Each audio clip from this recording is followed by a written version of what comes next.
নমস্কার বন্ধুরা, সকলকে স্বাগত জানাচ্ছি। আজকে আমি ছোলা আলুর মুখরোচক চাটের রেসিপি শেয়ার করছি। ভিডিও ভালো লাগলে ভিডিওটাকে লাইক আর শেয়ার করতে ভুলবেন না। রেসিপিটা তৈরি করার জন্য আমি এখানে কালো ছোলা রাতেই ভিজিয়ে রেখেছিলাম জলে। এখন এটা জলের থেকে তুলে রেখেছি। আরেকটা প্রিপারেশন করে নেব আমরা। এখানে একটা বাটির মধ্যে কিছুটা পরিমাণে তেঁতুল নিয়ে সেটাকে রুম টেম্পারেচারে রাখা জল দিয়ে 10 মিনিটের মতো ভিজিয়ে রেখেছি। 10 মিনিট পর এর থেকে দানা আর আঁশটা বাদ দিয়ে ভালো করে চটকে নিতে হবে। এইভাবে এই বাটির মধ্যে আমি যে চটকে নিয়েছি তার মধ্যে দিয়ে দিয়েছি হাফ চা চামচের মতো নুন। এবার এর মধ্যে প্রায় 2 চা চামচের মতো চিনি দিয়ে এটাকে ভালো করে গুলে আমি রেখে দেব। এইভাবে একটা চাটনি প্রিপেয়ার হয়ে গেল। চাইলে এর মধ্যে একটু লঙ্কার গুঁড়ো বা গোলমরিচের গুঁড়ো মিশিয়ে নিতে পারেন, তবে আমি খুব বেশি এটাকে ঝাল করতে চাই না, তাই এইসব কিছু মেশালাম না। এবার কুকারের মধ্যে আমরা ছোলাটা সিদ্ধ করে নেব।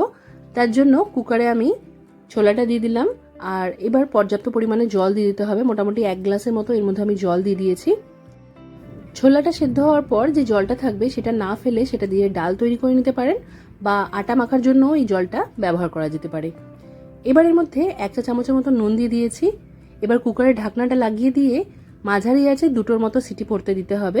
যখন 2টো সিটি পড়ে যাবে তখন পুরোপুরি প্রেশারটা রিলিজ হতে দিতে হবে, আর তারপর আমরা ছোলাটা জলের থেকে তুলে নিয়ে একটা বাটির মধ্যে নিয়ে নেব।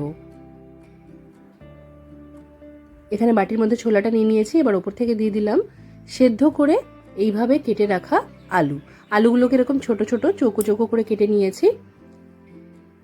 এবার ওপর থেকে একটা বড় সাইজের পেঁয়াজ, যেটাকে একদম ঝিরিঝিরি করে কেটে নিয়েছি, সেটা দিয়েছি, আর 3-4টের মতো কাঁচা লঙ্কা কুচি দিয়েছি।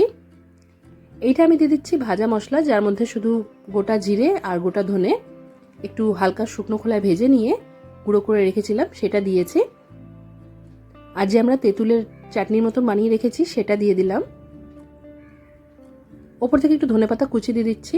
যারা খুব বেশি ঝাল পছন্দ করেন একটু চিলি ফ্লেক্স বা গোলমরিচ গুঁড়ো মিশিয়ে নিতে পারেন। 1 চা চামচের মতো এর মধ্যে বিট নুন দিয়ে দিলাম। এবার এই সব কিছুকে ভালো করে মিক্স করে নিতে হবে। এই চাটের মধ্যে টক স্বাদটা আনার জন্য আমি তেঁতুলের ব্যবহার করেছি। আপনারা যারা তেঁতুল পাবেন না তারা এখানে লেবুর রস বা টক দইটা ভালো করে ফেটিয়ে নিয়ে সেটাও মিশিয়ে নিতে পারেন। এবার আমি এর মধ্যে অল্প একটু কাশ্মীরি লঙ্কার গুঁড়ো মিশিয়ে নিলাম। বাচ্চারা একটু কালারফুল জিনিস দেখলে খেতে ভালোবাসে, আর এই কাশ্মীরি লঙ্কার গুঁড়োটা দিলে এটা ঝাল হবে না, তাই এটা দিয়েছি। আপনারা যারা চিলি ফ্লেক্স বা গোলমরিচ গুঁড়ো খেতে ভালোবাসেন সেটাও মিশিয়ে নিতে পারেন। সবকিছু খুব ভালো করে মেশানো হয়ে গেছে।